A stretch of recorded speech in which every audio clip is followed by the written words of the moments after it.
Vamos a continuar entonces respondiendo estas preguntas de corriente alterna.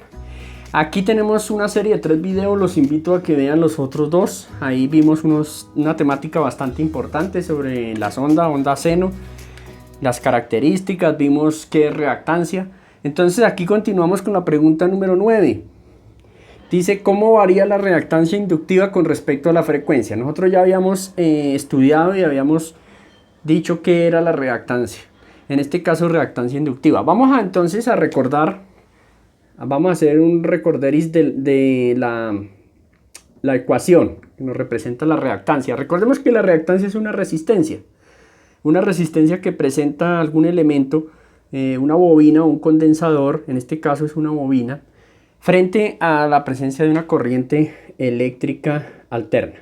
Recordábamos entonces que la ecuación era 2pi por la frecuencia por la inductancia de la bobina. Ahí también en los otros videos pues decíamos que era la inductancia.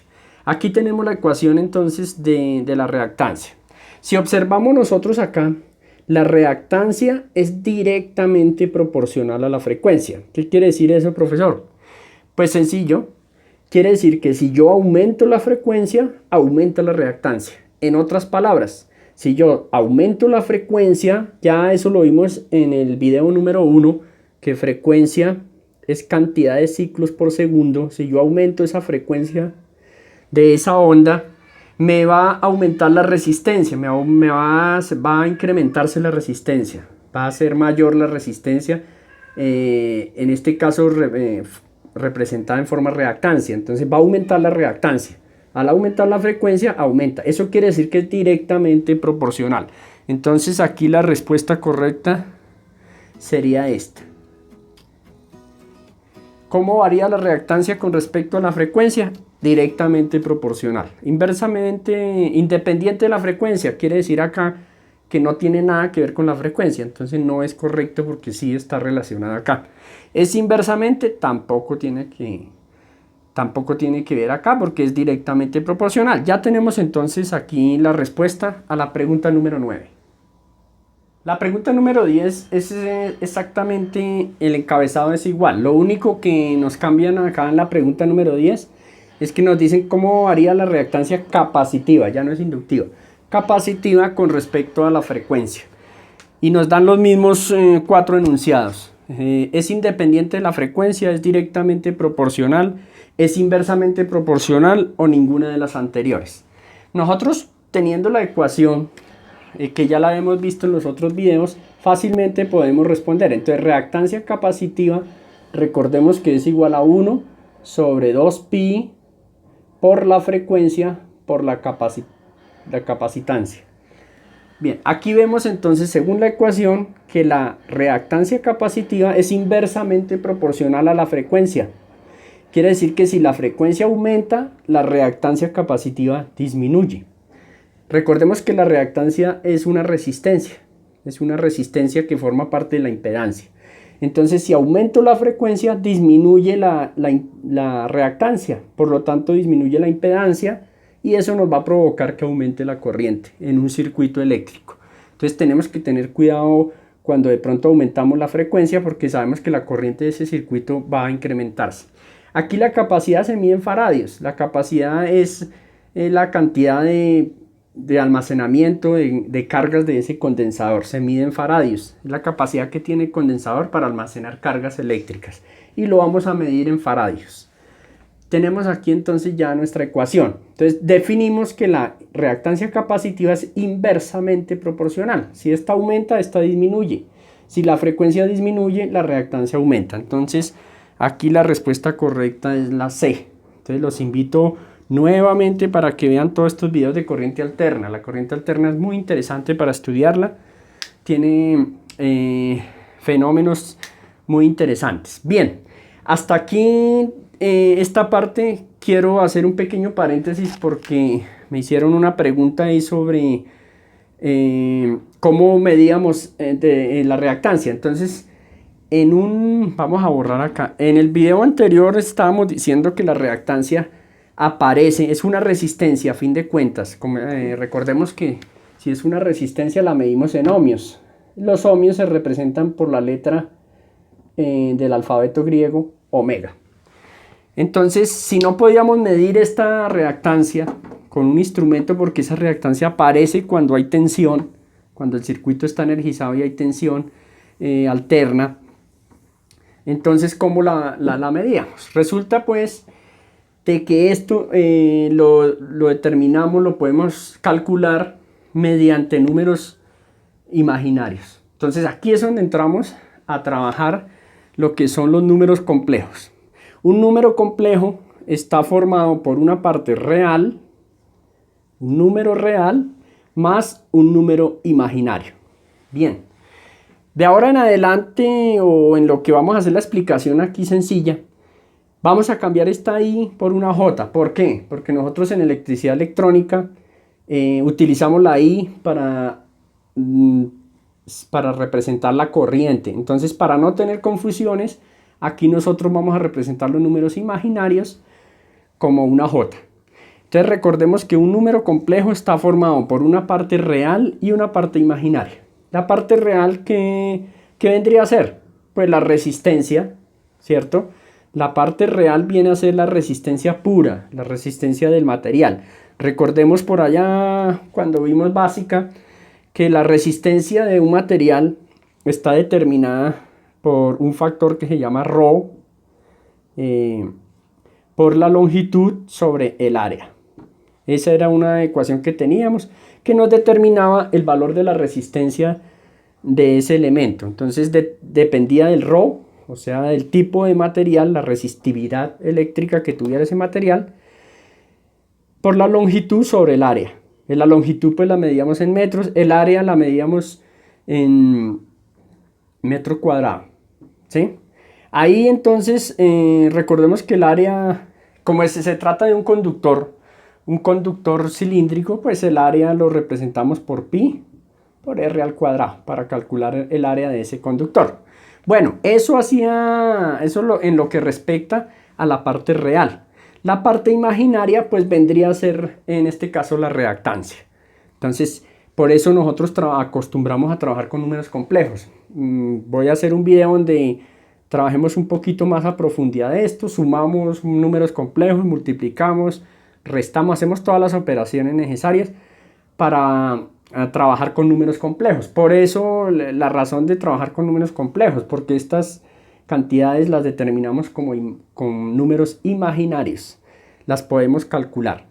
Esta entonces sería la forma en que nosotros podemos representar un número, una cantidad, un número complejo, una parte real que es la resistencia y una parte imaginaria. Entonces nosotros miremos acá, según vamos a hacer un pequeño repaso acá.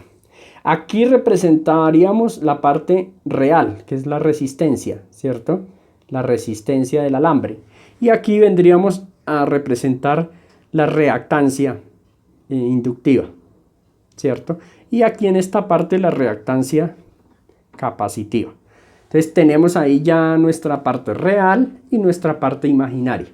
Ese número complejo pues está formado por una parte real y una parte imaginaria. Quería traer esto a colación para saber de por qué trabajábamos nosotros aquí en estos circuitos con números complejos.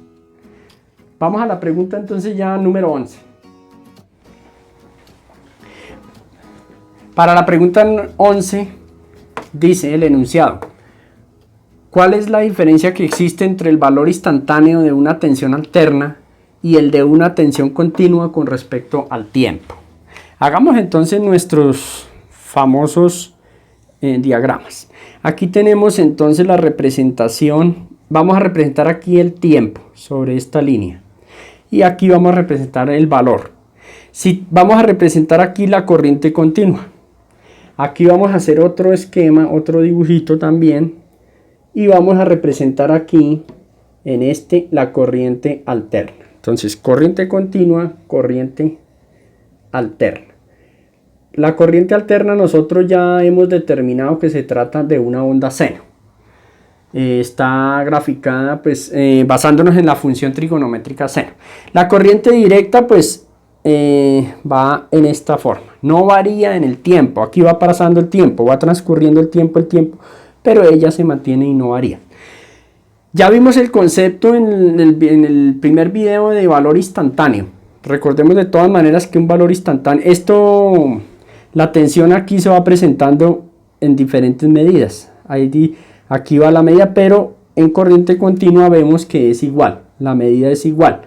Aquí va aumentando, arranca de 0 y va aumentando, va aumentando. Si yo tomo en este punto exacto, decíamos que era como si yo tomara una foto en ese punto, cuando el valor va exactamente en este punto, sería un valor instantáneo.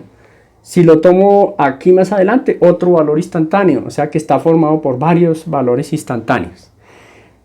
Entonces aquí, para dar la respuesta, acordémonos que la corriente, en el transcurso del tiempo, la corriente continua no varía, ella se mantiene, sus valores instantáneos siempre se mantienen. Aquí los valores van cambiando. Entonces aquí también tenemos, acordemos que es la línea del tiempo, aquí en corriente alterna. De tal manera entonces que podríamos concluir lo siguiente. El valor instantáneo de una tensión continua se mantiene constante a lo largo del tiempo. El valor instantáneo de una tensión alterna va variando periódicamente su magnitud y su signo. Bien, de esta forma hemos llegado ya a la pregunta número 12, ya la última pregunta sobre corriente alterna. Les agradezco bastante que hayan llegado hasta aquí, que hayan visto los 3 videos, que me ayuden con el algoritmo de YouTube a compartir todos estos videos, porque eso me ayuda bastante para poder continuar trabajando con estas temáticas y poder ayudar a transmitir conocimiento. Además de eso, que ustedes también comparten los videos y pues reflexionan con sus compañeros y aprenden. La mejor forma de aprender es enseñando. Bien, nos vamos entonces con la pregunta número 12. Dice, ¿cuáles son los 3 tipos de resistencia básica que pueden constituir la impedancia de un aparato de consumo? Entonces, un aparato de consumo, por ejemplo, un motor eléctrico, tiene una impedancia. ¿Cuáles son los tipos de resistencia que se pueden presentar en ese circuito? Recordemos entonces rápidamente la ecuación de la impedancia. La impedancia era igual, lo vimos en el punto anterior, al cuadrado de la resistencia más la reactancia. Recordemos que esta reactancia entonces puede ser al cuadrado también. Puede ser de 2 tipos. Voy a hacerlo aquí, pero ojalá no se me confundan. Que puede ser reactancia capacitiva, ¿sí? Que es donde hay un condensador, si en el circuito hay condensadores, o una reactancia inductiva.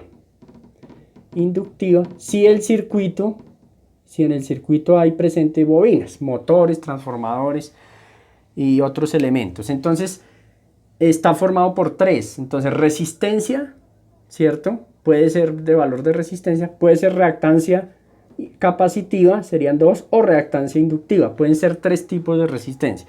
Entonces aquí nos dicen resistencia óhmica pura, ¿sí? Que es la resistencia que nosotros denominamos resistencia pura.